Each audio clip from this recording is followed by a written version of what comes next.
Ahora sí, ¿se ve bien la pantalla? Sí, doctora. Ya. Habíamos quedado aquí en electroforesis, pero antes habíamos estado viendo, permítame, siempre vamos un poquito atrás. Estamos viendo introducción a métodos de laboratorio para el estudio de péptidos y proteínas. En estos métodos que son la cromatografía de intercambio iónico y la electroforesis, estamos aprovechando las propiedades iónicas de los aminoácidos, péptidos o proteínas.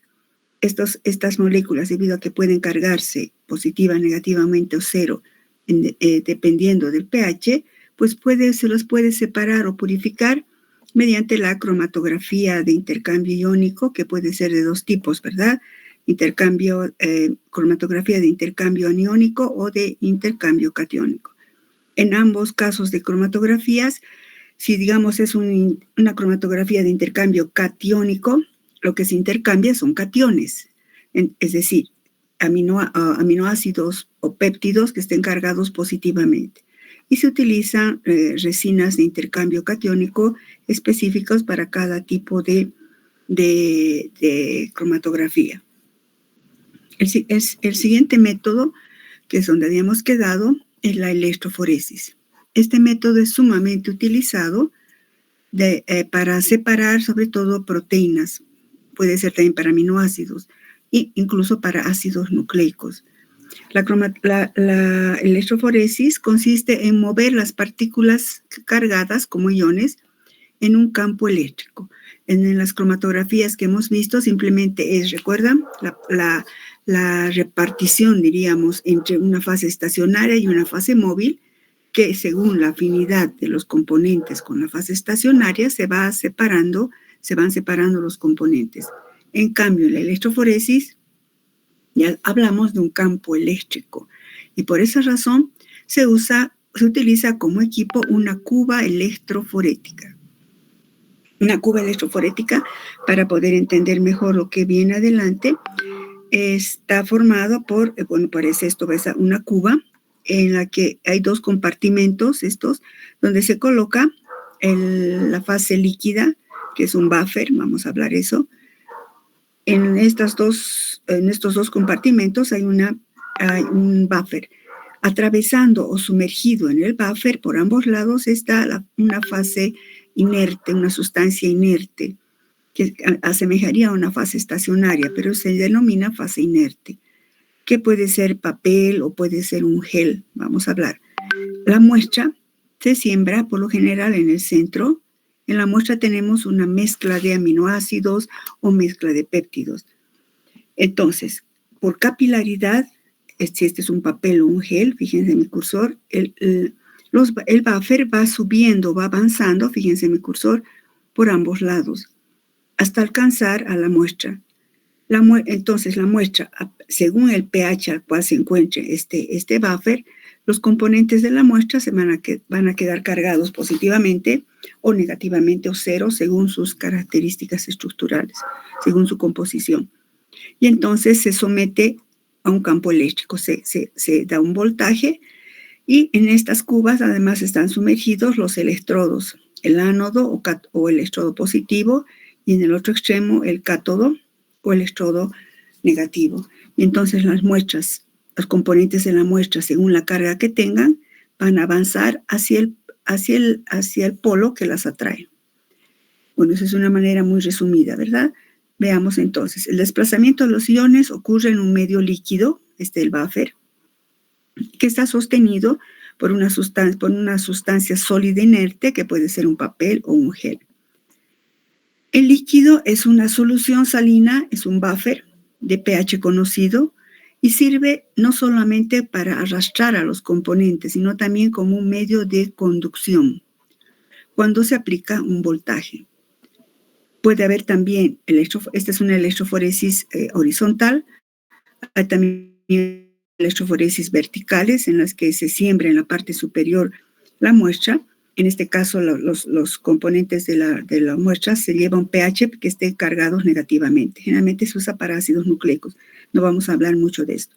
Entonces, ¿qué sucede aquí? Si volvemos a esta imagen, los componentes con carga negativa, que se carguen negativamente según el pH del buffer, van a avanzar hacia el ánodo. Y los componentes que se carguen positivamente, pues avanzarán hacia el cátodo. De esa manera, estaríamos separando los componentes de una muestra, aprovechando las propiedades iónicas de los componentes.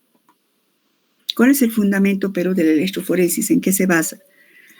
Cuando aplicamos un voltaje, el desplazamiento de las partículas cargadas van hacia el polo que las atrae, hemos dicho, ¿verdad? ¿Y cómo se mide? Porque se puede semi-cuantificar. El grado de movimiento de las partículas cargadas se denomina movilidad electroforética. Hemos dicho, ¿verdad?, que unos avanzan hacia el lado positivo, las que estén con carga negativa, y las moléculas o iones que estén con carga positiva irán hacia el polo negativo. El grado de movimiento, cuánto avanzan, se denomina movilidad electroforética. Esto es importante, subrayen. Movilidad electroforética se refiere al grado de movimiento de las partículas cargadas en un campo eléctrico. Se simboliza como μ y está dada por esta ecuación. μ es igual a Q por B sobre 6pi NR. ¿Qué significa cada elemento de esta ecuación? Pues Q es la carga neta de la molécula, que esté cargada positiva o negativamente. R es el radio de la molécula. Parece medio raro, ¿verdad? Nadie puede medir el radio de una molécula, pero se refiere más o menos o está relacionado con el peso molecular. Y N es la viscosidad del medio, del líquido. Todo líquido siempre tiene un cierto grado de viscosidad que se lo determina. Y B sería el voltaje que se aplica. 6 es un valor que resulta de la deducción de esta ecuación, y pi es 3,1416. Si consideramos que en una corrida electroforética la viscosidad va a ser la misma porque es el mismo buffer. El voltaje, si lo mantenemos constante, estas dos variables, tanto voltaje como viscosidad, serían constantes.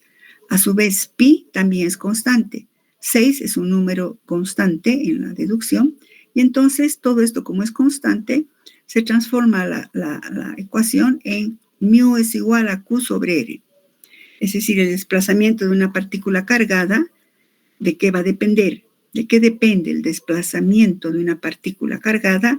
De la relación entre la carga y el tamaño. Lo que quiere decir, ¿qué quiere decir esto? Si analizamos, chicos, que la movilidad electroforética es directamente proporcional a la carga. Esto es, que si tiene mucha carga positiva, va a tener mucha más tendencia a avanzar hacia el polo negativo. Si tiene menos carga positiva, menor tendencia a avanzar hacia el polo negativo, al polo correspondiente. Y también significa que el tamaño, es decir, el peso molecular o el tamaño, es inversamente proporcional a la movilidad electroforética. ¿Qué significa eso? Que partículas de gran tamaño avanzarán más lentamente. Partículas pequeñas avanzarán más rápido. A su vez, si digamos, estuviéramos usando o estaríamos en una mezcla en la que todos son aminoácidos, o todos los componentes son pentapéptidos, o todos los componentes son proteínas, asumimos más o menos que como son todos del mismo tamaño, asumiríamos esto, que los componentes cargados de una mezcla no tienen diferencias apreciables en sus dimensiones moleculares. Es decir, puro aminoácidos o puro tetrapéptidos o puras proteínas que estuviésemos separando, mezclas, ¿no?, de proteínas, o mezclas de péptidos, o mezclas de aminoácidos. Entonces, en ese caso, si no hay diferencias apreciables en sus dimensiones moleculares, el tamaño queda relegado, la variable tamaño queda relegada. Y entonces diríamos que μ, es decir, movimiento electroforético, va a ser directamente proporcional a su carga. Pero cuando estamos con mezclas, digamos, de aminoácidos, bueno, no siempre, pero péptidos, digamos, tripéptidos con pentapéptidos, con decapéptidos, ahí se aplica esto. Que a menor tamaño, mayor velocidad. A mayor tamaño, la velocidad de avance es más lenta. Para diferentes moléculas del mismo tamaño en el mismo medio, al incrementarse la carga, aumentará la movilidad. Es decir, que solo dependerá de la carga. Por esa razón es importante predecir, ¿verdad?, cuál será la carga que adquiere a cierto pH los diferentes aminoácidos, qué cargas obtendrán a diferentes pHs, lo que hemos hecho esos pequeños cálculos. También existe una importante electroforesis, que es la electroforesis en gel, que se aplica más para proteínas y aminoácidos. La electroforesis en papel es más para aminoácidos y péptidos pequeños. Para proteínas y ácidos nucleicos, que son más de mayor peso molecular, se usa la electroforesis en gel. Y como su nombre indica, utiliza como soporte un gel. Los geles en la electroforesis en gel pueden ser geles de agarosa o geles de poliacrilamida. Tanto la agarosa como la poliacrilamida son polímeros. Este es un polímero de carbohidratos y este es un polímero de acrilamida. Esta es la estructura de la acrilamida que mediante una tecnología especial se la polimeriza la acrilamida y entonces varias acrilamidas se unen entre sí, formando polímeros. A su vez, estas cadenas poliméricas se combinan formando, fíjense, por atracciones de este tipo de puentes de hidrógeno, puede ser también, o no tanto puentes de hidrógeno, son enlaces mismos que se originan entre los grupos amino de la acrilamida en ciertas zonas. Esto origina en consecuencia una especie de red. Entonces, estos geles microscópicamente son como unas redes y por tanto presentan porosidad. La porosidad de la matriz del gel implica que la migración electroforética va a reflejar también diferencias dimensionales en el movimiento. Por ejemplo, si la partícula electroforética es grande, pues no va a atravesar muy bien por estos chiquititos, pero podrá atravesar por acá. Si la partícula que está en movimiento es pequeñita, pues podrá atravesar más fácilmente por los poros. Entonces, la porosidad de la matriz es importante. Esos son los poros de la red del gel de poliacrilamida. Veamos el esquema de una corrida electroforética, se llama así. ¿En qué consiste? Esta es la cuba electroforética, es un esquema. Entonces, aquí están los buffers que por capilaridad están avanzando por ambos lados. Aquí está el electrodo negativo y el electrodo positivo. Una vez que enchufamos y aumentamos y establecemos un voltaje, los iones que estén cargados, va a haber, digamos, es una mezcla de aminoácidos. Los aminoácidos cargados, algunos según el pH del buffer, se van a cargar positivamente, otros se van a cargar negativamente y otros posiblemente no se carguen o estén con carga cero. Y entonces, una vez que se establece el voltaje, ¿qué va a pasar? Los iones con carga positiva van a ser atraídos por el electrodo negativo. Y fíjense, las moléculas más pequeñitas, también cargadas negativamente, avanzan más rápido. Las grandes avanzan más lentamente. Lo mismo hacia el electrodo positivo. Los iones cargados negativamente al pH determinado, los más pequeñitos avanzarán más rápido. De esa manera tenemos varias zonas de separación. Todo está suspendido en un buffer de pH determinado. Se observa que las partículas pequeñas avanzan más rápido que las grandes. También en cierta electroforesis, no solo en la de electroforesis vertical, se puede practicar tinciones. Por ejemplo, si se siembra acá la muestra, y entonces al imprimir el voltaje, los componentes van a ir bajando según su tamaño molecular hacia el polo positivo. Y entonces se aparecerían migrarían de manera diferencial en función de su peso molecular. Y como no se ve, se le añade, generalmente se revela con colorantes especiales mediante técnicas muy especializadas. Por ejemplo, se puede usar el azul de Kumasi, que una vez que se revela, se visualizan las manchas de desarrollo. Y se puede incluso determinar el peso molecular, etc., identificación incluso en ácidos nucleicos. Bueno, es un examen avanzado. Entonces, con eso hemos visto la electroforesis, hemos visto las cromatografías que son de intercambio iónico, tanto catiónico como iónico, y hemos visto los fundamentos de la electroforesis. De ahí que es importante conocer la dependencia de la carga que adquieren los iones en función del pH. Para terminar el capítulo tenemos a los péptidos naturales. Existen péptidos naturales sumamente importantes. Entre ellos tenemos a glutatión y algunas hormonas peptídicas que las vamos a estudiar. El glutatión. El glutatión es un tripéptido. Escriban, es un tripéptido que es abundante tanto en el ser humano, en los animales e incluso en las bacterias. Su estructura está formada por, si es un tripéptido, este sería un péptido, enciérrenlo, este gamma L-glutamil, el otro, este es un aminoácido, este es otro aminoácido, L-cisteinil, y el otro aminoácido, la glicina. Y escribiendo sus estructuras, pues tenemos, además, gamma L-glutamil, una característica estructural importante del glutatión es esta. Fíjense, hemos dicho que el enlace peptídico, recuerdan, siempre se forma mediante la combinación del grupo carboxilo, alfa-carboxilo, con el grupo alfa-amino del siguiente aminoácido.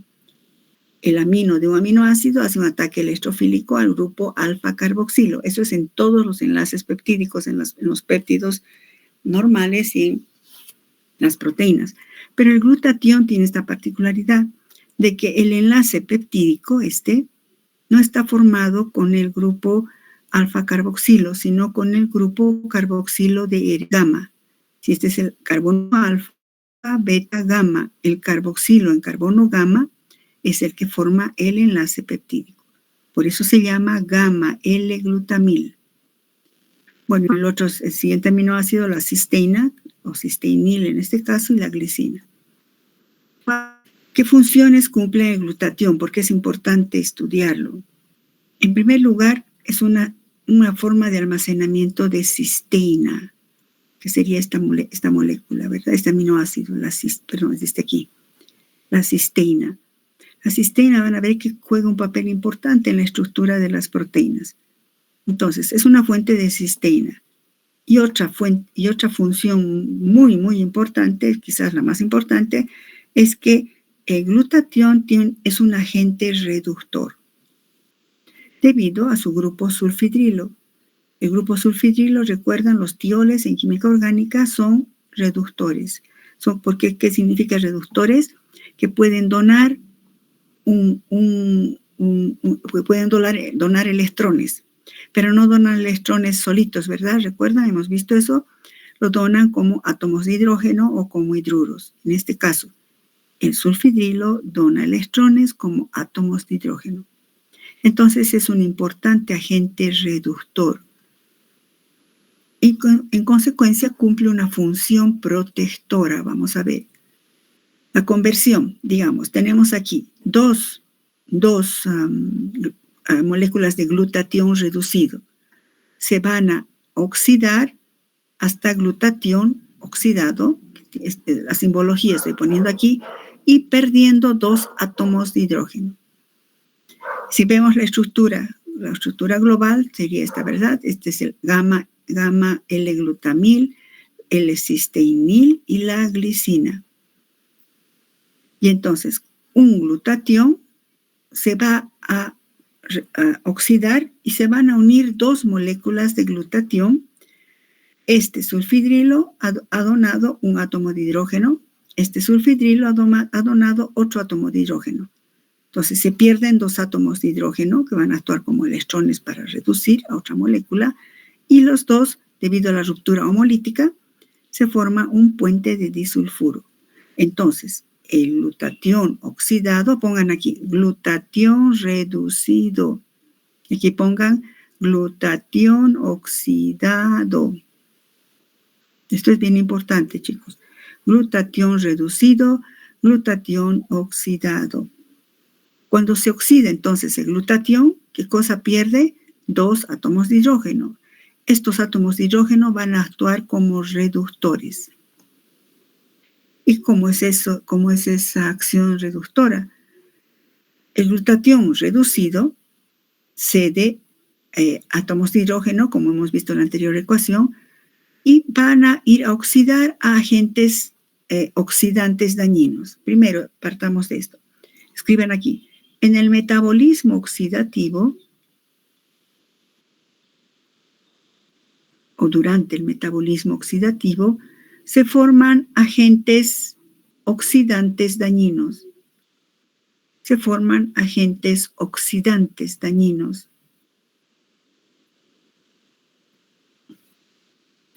Generalmente se las llama especies ROS, se los llama como ROS, y que significa especies reactivas de oxígeno. Aumenten ahí. ROS, especies reactivas de oxígeno. Bueno, está en inglés esto ROS, ¿no? Reactive Oxygen Species. Especies reactivas de oxígeno. ¿Cuáles son esas especies reactivas de oxígeno que aparecen en el metabolismo oxidativo y que son dañinos? ¿Qué cosa dañan? Escriban estas especies, estos agentes oxidantes, aquí sí lo pongan, oxidan a las proteínas y a los lípidos de las membranas celulares. Oxidan a las proteínas y a los lípidos de las membranas celulares, obviamente dañándolas. Entonces, ¿qué hace el glutatión? El glutatión va en la defensa.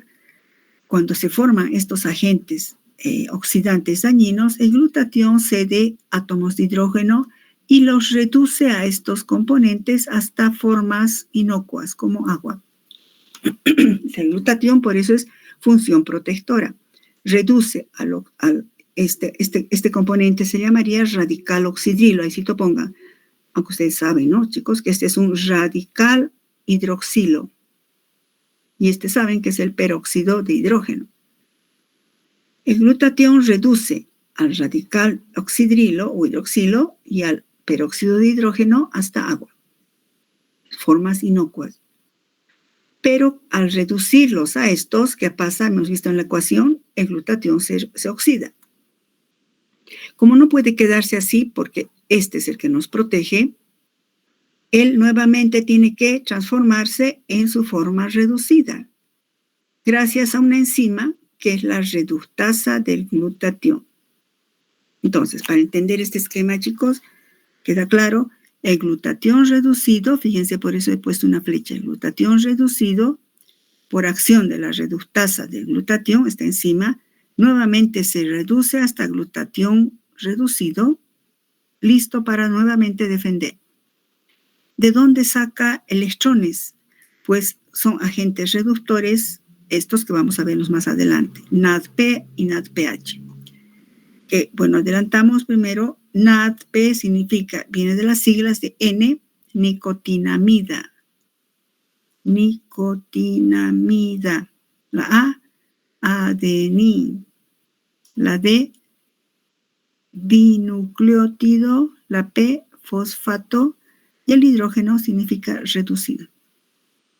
Vamos a ver más adelante, y ustedes al año van a usar muchísimo esto. Son agentes reductores que se forman en el metabolismo y que en este caso actúan como reductores cediendo átomos de hidrógeno para que se forme otra vez glutatión reducido. Y estos, que son coenzimas, agentes reductores son coenzimas, se van a formar en su forma oxidada. Bueno, seguirán su camino. Pero ¿quién favorece, quién garantiza que el glutatión oxidado se transforme otra vez en reducido? Esta enzima. La reductasa del glutatión con la ayuda de estos agentes reductores, nicotinamida, adenín, dinucleótido, fosfato reducido o nicotinamida, adenín, dinucleótido reducido, nada más. ¿Está claro esto, chicos? Esto es bien importante. Nos está mostrando la función del glutatión. Otros péptidos naturales importantes, vamos a ver algunas hormonas peptídicas. Ustedes saben bien por fisiología que los organismos vivos tienen la capacidad de regular sus procesos bioquímicos. Está regulado el metabolismo, está regulado el desarrollo genético, está desarrollado el crecimiento. Y en esa capacidad de regulación, una de las formas incluye a las hormonas. Entre las hormonas peptídicas tenemos a la oxitocina y a la vasopresina. La oxitocina es producida por la neurohipófisis, el lóbulo posterior de la hipófisis, y estimula la contracción del músculo uterino, subrayen. Estimula la contracción del músculo uterino en el momento del parto. Asimismo, favorece la producción de leche, ¿no? De las glándulas mamarias. Sus estructuras son estas. La vasopresina está producida también por la hipófisis posterior. Tiene poderosos efectos antidiuréticos, o sea, inhibe la diuresis, porque estimula la reabsorción de agua por el riñón. Pero también, subrayen esto, provoca la contracción del músculo liso. ¿Pero de quién? De los vasos sanguíneos. Por este motivo, la vasopresina contribuye a controlar la presión arterial. Fíjense que tienen funciones parecidas. Aquí es contracción del músculo uterino y aquí es contracción del músculo liso de los vasos sanguíneos. Funciones parecidas, pero en tejidos diferentes. Y su función se parece porque, fíjense, su estructura se parece. Son péptidos que están formados por un extremo N-terminal. ¿Cuántos aminoácidos? 1, 2, 3, 4, 5, 6, 7, 8, 9. Entonces, escriban ahí, es un nonapéptido de 9, ¿no? Nonapéptido semicíclico, fíjense. Y siempre aparece, fíjense, entre dos cisteínas, puente de disulfuro. Y solamente difieren ¿en qué? En la posición 3 está isoleucina, aquí leucina, y aquí fenilalanina, y en la 8 arginina. Basta con esta diferencia, es que tienen diferentes tejidos diana, ¿no? Donde van y actúan. Puede verse que en estas estructuras los residuos 3 y 8 cumplen funciones fundamentales. Aquí actuarán en el músculo uterino y aquí actuarán en los vasos sanguíneos, en el músculo liso de los vasos sanguíneos. Otra hormona importante que también la hemos citado, es el glucagón, cuando hemos estudiado el tema de los carbohidratos. El glucagón es una hormona producida por el páncreas, es una hormona peptídica pequeña, tiene 29 aminoácidos. El glucagón, ¿recuerdan? Se encarga de elevar la concentración de glucosa en sangre. Cuando los niveles, recuerdan, de la homeostasis, entre 70 y 110, aunque a veces varía en 100, ¿no? Pero vamos a dejarlo con 70 y 110.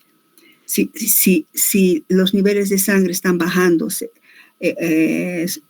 70, ¿no? Digamos 79, 78, 71, están bajando los niveles de sangre, inmediatamente las somatostatinas, otra hormona, provoca que el páncreas secrete glucagón. El glucagón va a ir donde tiene sus células diana en el hígado. Va al hígado, recuerden que su función es elevar la concentración de glucosa. Entonces, va a los receptores del hígado y desencadena, esto van a ver ustedes al año, una parte de esto vamos a ver este año, el AMP cíclico, se desencadena una cascada de reacciones, porque la hormona no puede entrar. La hormona solamente toca la puerta y manda su mensaje. Y aquí se desencadena una serie de reacciones. En estas reacciones se activa la fosforilasa del glucógeno. Y recuerda, la fosforilasa estimula la degradación del glucógeno. Cuando hemos visto glucógeno en carbohidratos, la fosforilasa estimula la degradación del glucógeno. Y recuerdan este esquemita, lo estamos uniendo ahora. Destino de la glucosa no fosfato. Está el glucógeno en el hígado. Fosforilasa del glucógeno que se ha activado gracias al glucagón. Entonces, ¿qué hace la fosforilasa del glucógeno? va rompiendo por los extremos no reductores y da origen a la glucosa 1-fosfato. La glucosa 1-fosfato, por una fosfoglucomutasa, se transforma en glucosa 6-fosfato, que según las necesidades del organismo puede ir a la glicolisis o, en este caso, la glucosa 6-fosfato por la glucosa 6-fosfatasa, que hace, escinde, rompe este enlace y desfosforila la glucosa y la transforma en glucosa pura. Ahora, la glucosa purita sí puede salir del hígado, entrar a la sangre y restituir o regular la glicemia. ¿Quién ha ocasionado esto? Pues el glucagón. Y que el glucagón, con toda la cascada de reacciones, logra activar a esta enzima y se forma y ocurre todo esto. Otra enzima muy relacionada con el glucagón es la insulina. Esta hormona también es producida por el páncreas, o los islotes beta del Langerhans del páncreas. Es una hormona polipeptídica que está formada por la unión de dos cadenas de aminoácidos, una de 21 aminoácidos, estita, y otra de 30 aminoácidos. Pero todas son una unidad, porque se unen, fíjense otra vez, dos cisteínas forman puentes disulfuro. Fíjense, dos cisteínas forman puente disulfuro. Vamos a hablar más adelante en la regulación, cómo se sintetiza la insulina. No siempre es así, pero esta es la forma activa de la insulina. Entonces, recuerdan que hace la insulina. La insulina disminuye los niveles de glucosa en sangre. Cuando los niveles de glucosa están altos, en contraposición al glucagón, ¿no? Cuando los niveles de glucosa están altos en sangre, debe restablecerse la homeostasis. Entonces, el páncreas secreta la insulina. La insulina viene hasta el hepatocito. Sus células dianas son el hepatocito, el músculo esquelético y el tejido adiposo. Pero veamos con el hepatocito. La insulina viene, se ubica en su receptor y desencadena una cascada de reacciones. ¿Recuerdan los IPP3 que hemos visto cuando hemos visto a los lípidos de membrana? Se forma, ¿qué pasa? Se activa la glucógenosintasa. Otra vez recuerdan, la glucógenosintasa es la hormona que ayuda a que se sintetice el glucógeno. Recuerden que aquí la glicemia está alta. Como está alta, se sintetiza la glucógenosintasa, se activa con todo esto la glucógenosintasa, y la glucógenosintasa hace que ingrese la glucosa en el interior del hígado. El exceso de glucosa ingresa al interior del hígado. Y entonces la glucosa 1-fosfato se combina con la UDP-glucosa, forma la UDP-glucosa. La UDP-glucosa capta a otra molécula de glucosa que ha ingresado, luego a otra molécula de glucosa, a otra molécula de glucosa, y se va sintetizando el glucógeno en el hígado. De esa manera disminuye o bajan los niveles de glucosa en sangre. Bueno, con eso hemos terminado este capítulo, chicos.